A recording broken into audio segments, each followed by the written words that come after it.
Luna उस portal के करीब जाकर खड़ी हो गई थी। तारा ने तभी देखा कि वो पोर्टल लूना को अपने अंदर खींचने की कोशिश कर रहा है। जिसे देखते ही तारा चिल्ला पड़ी, नहीं नहीं लूना, इसमें मत जाओ, इसमें बहुत खतरा है। लूना ने पोर्टल के पास जाकर देखा। उसे सामने एक अलग ही दुनिया नजर आई, जहां से एक तेज रोशनी निकल रही। तभी उसे सामने एक परछाई दिखाई पड़ी। वो पोर्टल के अंदर हाथ बढ़ाने ही वाली थी कि अचानक से वो पोर्टल बंद हो गया। लूना ने हैरानी से कहा, ये क्या हुआ? कौन था वो? और वो कैसी दुनिया थी? इधर दूसरी तरफ ओरायन ने भी पोर्टल के अंदर जैसे ही कदम रखा, उसे एक अलग तरह की दुनिया दिखाई पड़ी, जिसे उसने आज से पहले कभी नहीं देखा था। उसे भी सामने एक परछाई दिखाई पड़ी, जिसे देखते ही ओरायन चिल्लाया, कौन है आप? ये कौन सी जगह है? कहते हुए ओरायन आगे बढ़ता कि उसके शरीर में एक झटका लगा और वो पोर्टल से बाहर निकलकर अपने लैब की दीवार से जा टकराया। भाई तू ठीक है? क्या हुआ? क्या देखा तूने? कहते हुए नोवा दौड़कर ओरायन के पास गया और उसे उठाने लगा। ओरायन नोवा की बात इग्नोर करता हुआ वापस स्क्रीन के पास आया, मगर तभी उसे हैरानी हुई। वहां से वो पोर्टल गायब हो चुका था। अब उस 3D स्क्रीन पर कोई ग्लिच नजर नहीं आ रहा था। वो पोर्टल कहां गायब हो गया अचानक से? कहते हुए ओरायन स्क्रीन में चारों तरफ देखने लगा, मगर कहीं कुछ नहीं था। दोनों दोस्त अभी हैरान परेशान ही थे कि तभी अचानक से उनका हेड लैब में आकर बोला, क्या हो रहा है यहां? अभी कुछ देर पहले कैसी आवाज आ रही थी?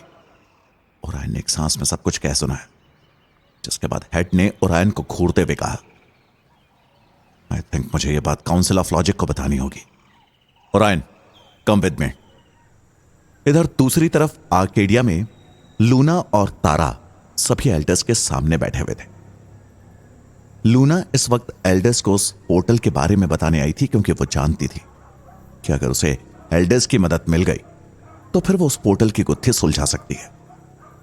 लूना ने चारों एल्डर्स को पोर्टल के बारे में सब कुछ कह सुनाया, जिसके बाद चारों एल्डर्स एक दूसरे को हैरानी से देखने लगे। मैं सच कह रही हूँ, तारा भी मेरे साथ थी, उसने भी ये सब देखा है।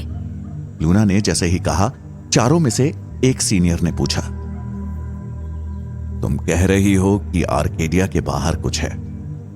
लूना भी जवाब देने ही वाली थी कि अचानक से वो एक बार फिर पूरी तरह से ब्लैंक हो गई। तारा को भी कुछ समझ में नहीं आ रहा था कि अब वो इस सिचुएशन को कैसे हैंडल करे। क्या हुआ लूना? जवाब दो, एल्डर्स ने सवाल किया। तभी लूना की पीठ पर तारा ने जोर से हाथ रखते हुए कहा, लूना हमारे सीनियर्स को पूरी बात बताओ। तभी अचानक से लूना ने अपने होश में आते हुए कहा, जी मैं वही कह रही थी कि मैंने कुछ देखा है और मैं इसे साबित कर सकती हूँ। लूना का जवाब सुनकर सारे एल्डर्स उसे घूर कर देखने लगे। लूना को समझ नहीं आ रहा था कि वो क्या कहे। तभी एक एल्डर ने पूछा, लूना तुम्हें और कुछ कहना है तो कह लो, हम सुन रहे हैं। लूना ने उदासी से कहा, नहीं, आपको देखकर लग रहा है कि आप चारों को मेरी बात पर यकीन नहीं है, तो फिर मैं आगे क्या कहूं? उसके जवाब को सुनकर सबसे बड़े एल्डर ने हंसते हुए कहा, तुम किताबी कहानियों पर यकीन करने को कहोगी तो किसी को भी यकीन नहीं होगा लूना। तुम्हारी शक्तियां ठीक से विकसित नहीं हुई हैं। इस तरह की कल्पनाएं हमारी दुनिया में कोई मायने नहीं रखती। उनकी बात खत्म होते ही दूसरे एल्डर ने कहा, हाँ लूना, तुम जो भी कह रही हो वो सब मात्र एक कल्पना है और कुछ नहीं। इतना कहने के बाद एल्डर ने कड़क आवाज में ऑर्डर देते हुए कहा, मैं तुम्हें यही कहूंगा, इस तरह के खतरनाक खोजों के बारे में दोबारा सोचने की हिम्मत भी मत करना। आर्केडिया के बाहर कुछ नहीं है, ये बात अपने दिमाग में बिठा लो। इधर टेक्नोटोपिया में ओरायन इस वक्त काउंसिल ऑफ लॉजिक के सभी मेंबर्स के सामने बैठा था। कहीं ना कहीं ओरायन घबरा रहा था, मगर वो अंदर से इस बात को लेकर खुश भी था कि यहां काउंसिल ऑफ लॉजिक के सारे लोग उसकी बात अच्छे से सुनेंगे और समझने की कोशिश करेंगे। तभी काउंसिल ऑफ लॉजिक के डायरेक्टर डेविड ने कहना शुरू किया, हाँ तो मिस्टर ओरायन, आप अपनी जबान से पूरी बात बताइए। ओरायन एक्साइटेड होता हुआ एक एक बात सभी काउंसिल ऑफ लॉजिक के मेंबर्स को बताने लगा। जैसे जैसे वो सब कुछ एक्सप्लेन कर रहा था, सभी के चेहरे के एक्सप्रेशंस बदल रहे थे। पूरी बात सुनने के बाद डेविड ने कहा, आर यू श्योर? तुमने जो भी बताया है वो सब रियल में हुआ है? यस सर, मेरे साथ नोवा भी था, उसने भी उस पोर्टल को देखा है। और तो और सबसे बड़ा। ओरायन आगे कहता कि डेविड ने बिफरते हुए कहा, तुम्हारे जैसे इंटेलिजेंट साइंटिस्ट इस तरह की बकवास कर कैसे सकते हैं? ओरायन ने अपनी बात रखते हुए कहा, नो सर, ये बकवास नहीं है, मैं सच। शट अप ओरायन, मुझे तुमसे ऐसी उम्मीद नहीं थी, दूसरे आदमी ने कहा। ओरायन अंदर से फ्रस्ट्रेट हो गया था। उसने मन में बड़बड़ाकर कहा, ये लोग कभी समझ नहीं पाएंगे, मुझे कुछ करना होगा इनको बिना बताए। ओरायन ये सब खुद में बड़बड़ा रहा था, मगर अपनी आदत के अनुसार वो ये सब जोर से बोल पड़ा। उसकी ये बात सुनते ही काउंसिल ऑफ लॉजिक के सारे मेंबर्स मुंह बनाते हुए ओरायन को घूरने लगे।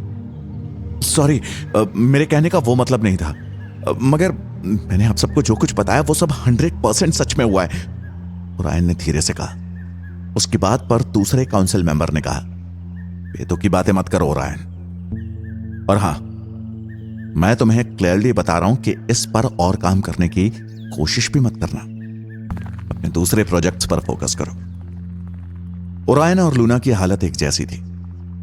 दोनों ही अपनी अपनी दुनिया में अपनी बात को मनवाने की कोशिश में लगे हुए थे, मगर कोई उनकी बात सुन नहीं रहा था। आर्केडिया में लूना और तारा को समझ आ गया था कि एल्डर्स उनकी बात पर विश्वास नहीं करने वाले हैं। दोनों मुंह लटकाए एल्डर्स के घर से निकल ही रहे थे कि तभी पीछे से एक एल्डर ने कहा, लूना, एक और जरूरी बात का ध्यान रखना, इस बारे में दोबारा हमारे शहर में। मैं तो नहीं कहूंगी, मगर वो कहते हैं ना कि सच सूरज की तरह होता है। काले बादल उसे ज्यादा देर तक अपने पीछे नहीं छुपा सकते। ठीक उसी तरह आर्केडिया में भी लोगों को जल्द ही पता चल जाएगा कि इसके बाहर भी कोई दुनिया है। लूना ने बेबाकी से कहा। उसका यह अंदाज चारों एल्डर्स को पसंद नहीं आया। दूसरे एल्डर ने भड़कते हुए कहा, लूना, हम चाहें तो ये सारी बातें तुम्हारे पिताजी को बता सकते हैं, जिसके बाद तुम्हारा घर से निकलना भी बंद हो जाएगा, मगर हम नहीं चाहते कि तुम्हें कोई तकलीफ हो। इतना कहने के बाद वो एल्डर लूना के पास आते हुए बोले, और हां, तुम्हारे इस अंदाज को देखकर साफ पता चल रहा है कि तुम शांत बैठने वाली नहीं हो, इसलिए हम चारों तुम्हें ऑर्डर देते हैं कि आज से कुछ दिनों तक तुम कोई जादू नहीं करोगी। अगर इसके बाद भी तुमने जादू करने की कोशिश की तो तुम जानती हो कि इसका अंजाम क्या होगा। एल्डर की बात सुनकर लूना अंदर से और चढ़ गई। वो अभी कुछ कहने ही वाली थी कि तारा उसे खींचते हुए घर से बाहर ले गई। उसके जाते ही पहले एल्डर ने बाकी तीनों से कहा, इस लड़की पर नजर रखना होगा, कहीं मेरा शक यकीन में ना बदल जाए। इधर दूसरी तरफ टेक्नोटोपिया में ओरायन मीटिंग रूम से बाहर निकला। वो निराश होकर जा ही रहा था कि तभी डेविड ने पीछे से ओरायन के पास आकर कहा, देखो, अंदर सारे लोग थोड़ा रूड हो गए थे, प्लीज डोंट माइंड, और मैं भी तुम्हें यही सलाह दूंगा कि तुम अपने आप को पहले शांत करो और दूसरे प्रोजेक्ट्स में लगाओ। Thanks sir, I will try. कहते हुए ओरायन वहां से जाने लगा। उसे आज हारा हुआ महसूस हो रहा था। वो ये बात अच्छे से जानता था कि जिस सच पर लोग उसका यकीन नहीं कर रहे हैं, उसी सच को उसने अपनी आंखों से देखा था। ओरायन हताश होकर लैब में जैसे ही वापस आया, उसने देखा कि उसके सारे असिस्टेंट्स उसे देखकर आपस में खुसर फुसर कर रहे थे। ओरायन इन सब पर ध्यान न देकर कुर्सी पर जाकर बैठ गया। तभी नोवा भागता हुआ उसके पास आया और बोला, क्या हुआ वहां? उन लोगों को तेरी बात पर यकीन हुआ? नहीं नोवा, ये काउंसिल कभी कुछ नया नहीं समझेगा। ये लोग मशीन्स के बीच रहकर खुद मशीन बन गए हैं। लेकिन मैं भी इस तरह शांत नहीं बैठने वाला। नोवा, मुझे इस पोर्टल के बारे में और पता लगाना होगा। ओरायन के इस फैसले को सुनते ही नोवा ने घबराते हुए कहा, पागल हो गया तू तू अच्छे से जानता है ना कि अगर किसी को पता चला कि काउंसिल ऑफ लॉजिक के सभी मेंबर्स के मना करने के बाद भी तू इस चीज पर काम कर रहा है तो फिर क्या होगा? I don't care. मैं बस उस पोर्टल को दोबारा अपने सामने देखना चाहता हूं, बस। ओरायन ने आंखों में जुनून लेकर कहा।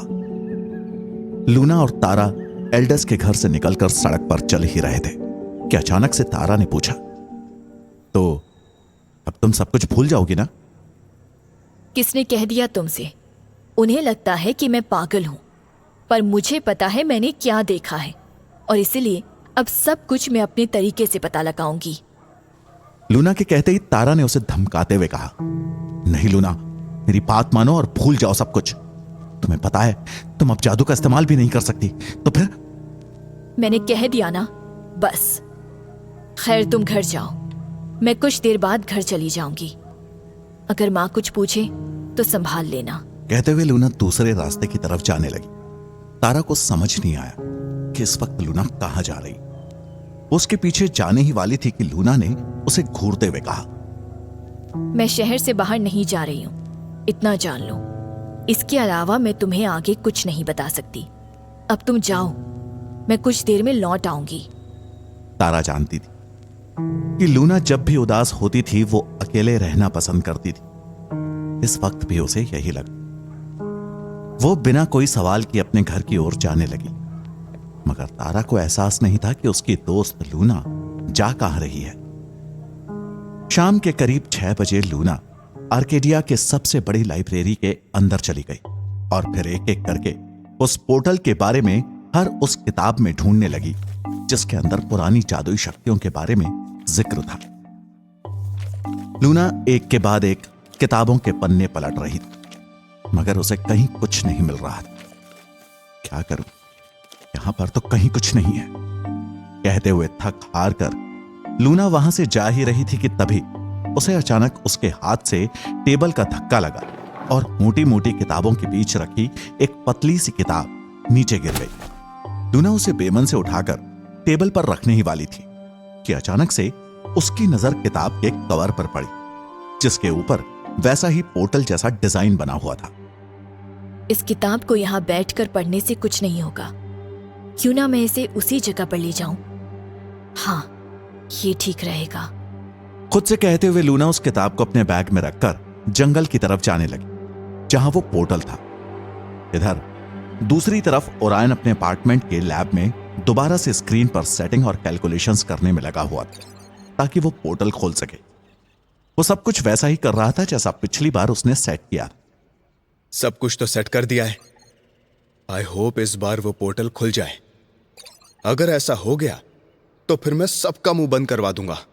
कहते हुए ओरायन ने एंटर बटन प्रेस किया और अगले ही पल स्क्रीन पर अजीब अजीब से पैटर्न्स बनने लगे। एक बार फिर से ग्लिच दिखाई देने लगा। ओरायन की आंखें चमक उठी, उसकी निराशा गायब हो गई। वहीं दूसरी तरफ ठीक उसी वक्त आर्किडिया में भी लूना उस बरगद के पेड़ के पास पहुंच चुकी थी। वो पोर्टल के सामने खड़ी थी। वो अभी बैग से किताब निकालकर उसमें देखने ही वाली थी कि अचानक से उसकी आंखों के सामने वो पोर्टल दोबारा खुलने लगा।